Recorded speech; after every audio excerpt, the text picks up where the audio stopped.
Hello friends, my self doctor Shailesh Sancheti, MD homeopath from Pune. आज हम बात करेंगे मेनिंजाइटिस के बारे में। अब मेनिंजाइटिस ये है क्या? मेनिंजाइटिस यानी कि ब्रेन एंड स्पाइनल कॉर्ड में इन्फेक्शन, इन्फ्लेमेशन की सिचुएशन क्रिएट हो जाना, जिसके वजह से पेशेंट को जो तकलीफ होती है उसको मेनिंजाइटिस बोलते हैं। अब मेनिंजाइटिस में क्या होता है तो गर्दन स्टीप हो जाएगी, बुखार आ जाएगा। एक उदाहरण के तौर पे ये बात है कि लोग जो बोलते हैं ना बुखार सर पे चढ़ गया, that is actually called as a meningitis. अब इस सिचुएशन में क्या है कि गर्दन स्टीफ हो जाएगी, सर भारी हो जाएगा, पेशेंट चिड़चिड़ा हो जाएगा, उसको बैलेंस करना, चलना मुश्किल हो जाएगा, वो सिर्फ सोया रहेगा। अब मेनिंजाइटिस में और कॉमन फीवर में डिफरेंशिएट कैसे करें? तो उसके लिए कभी भी एक चीज़ का ध्यान रखना कि बच्चे को जैसे ही आप सीधा करोगे उसको बहुत हेवी हेडेक होने लगेगा, और जैसे वो लेटेगा तो उसके लिए वो कंफर्टेबल पोजीशन होगी। तो उस चीज़ को कॉमन फीवर से मेनिंजाइटिस को आप डिफरेंशिएट कर सकते हो। अब मेनिंजाइटिस ये कौन से एज ग्रुप में दिखता है? तो बेसिकली 2 साल के एज ग्रुप में ऑलमोस्ट पेशेंट के अंदर दिखता है। अब उसके अंदर साइन सिम्टम्स एज यूजुअल बुखार की तरह ही होते हैं, लेकिन ये सर के ऊपर जाने की वजह से फिर इसके अंदर आंखों में धुंधलापन आ सकता है, फिट्स आ सकते हैं, उसकी वजह से चक्कर आ सकती है, बैलेंस लूज हो सकता है, हाथ पैर शिवर कर सकते हैं, बॉडी के अंदर इन्फेक्शन जो कि नॉर्मल दवाई से कवर होता है वो इसमें जल्दी से आपको रिस्पॉन्ड करते हुए नहीं दिखेगा। अच्छा, अब इसको डायग्नोस कैसे करते हैं? इसके लिए एक तो क्लिनिकल डायग्नोसिस जैसे मैंने बताया। अब उसको कंफर्म करने के लिए आपको स्पाइनल कॉर्ड से प्रिक करके स्पाइनल फ्लूइड को एस्पिरेट करके उसके अंदर वो इन्फेक्शन चेक करना पड़ेगा। ये उसका इन्वेस्टिगेटिव मेथडोलॉजी। लेकिन अब देखिए, आप बोलोगे कि डॉक्टर साहब मेनिंजाइटिस तो अर्जेंट वाला है, यानी इमरजेंसी वाला किस्सा है, इसमें तो मान लीजिए कि हमने हॉस्पिटल में ले जाके ये सब कुछ तो कर दिया, लेकिन होम्योपैथी का इसमें कैसे रोल, या किसके लिए आप आज का वीडियो का पर्पस क्या है? तो सवाल बिल्कुल सही है।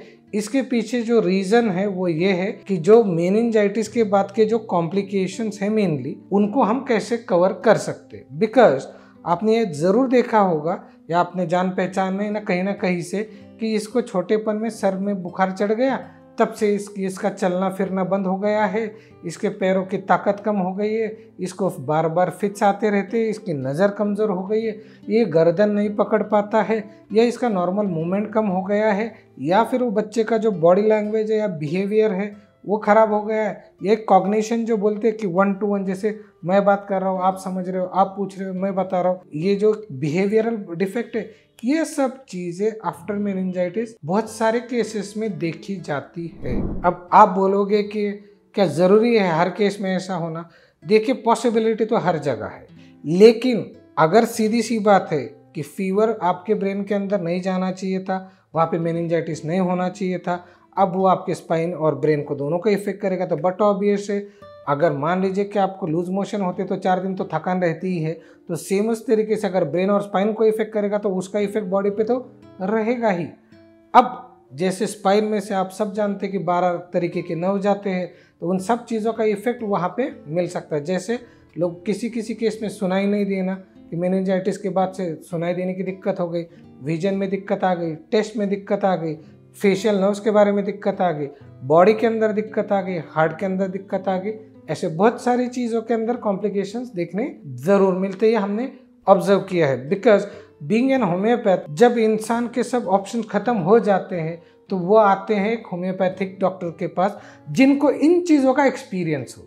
देखिए, ये ज़रूरी है क्योंकि आपको भी उस चीज़ का एक्सपीरियंस होना चाहिए, वरना एक्सपीरियंस नहीं है और आप हैंडल कर रहे हो तो 2 पॉसिबिलिटीज और बन जाती है। एक, अननेसेसरीली टॉपिक खींचेगा यानी कि लंबा समय जाएगा। दूसरा, जो आउटकम आप डिजायर रख रहे हो यानी कि एक्सपेक्टेड रख रहे हो उसमें डिले हो सकता है। इसीलिए as being doctor Shailesh Sancheti advance homoeopathic clinic में as a director, as a experience physician, मैं आपको इसलिए बता रहा हूँ कि हमारे पास ये केसेस हमने हैंडल किए हैं and they are really showing a very good results. इसीलिए आज का जो पर्पस था वो ये था कि मेनिंजाइटिस के बारे में थोड़ा सा आपको बेसिक जानकारी दूँ, लेकिन मेनली बात करूँ मैं आपके साथ उसके कॉम्प्लिकेशंस के बारे में जो कि मैंने आपको क्लियरली बता दिए। फिर भी अगर आपके पास कोई पेशेंट है या आपको ऐसा लगता है कि इस बारे में मुझे ये बात को समझना है, या फिर आपके पास पेशेंट है और उसको ट्रीटमेंट चाहिए, तो आप हमें ऑनलाइन भी कंसल्ट कर सकते हैं। आपको मेडिसिन थ्रू पार्सल आपके घर तक मिल जाएगी। आप आपके रिपोर्ट्स हमारे व्हाट्सएप नंबर पे शेयर कर सकते हैं।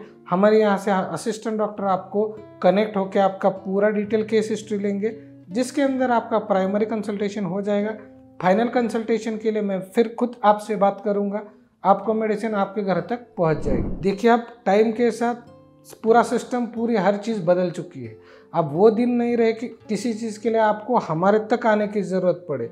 आप घर बैठे भी ट्रीटमेंट ले सकते हैं। आपके पेशेंट्स का वीडियो हमारे साथ शेयर कर सकते हैं ताकि हमें उसकी प्रेजेंट कंडीशन भी पता चले।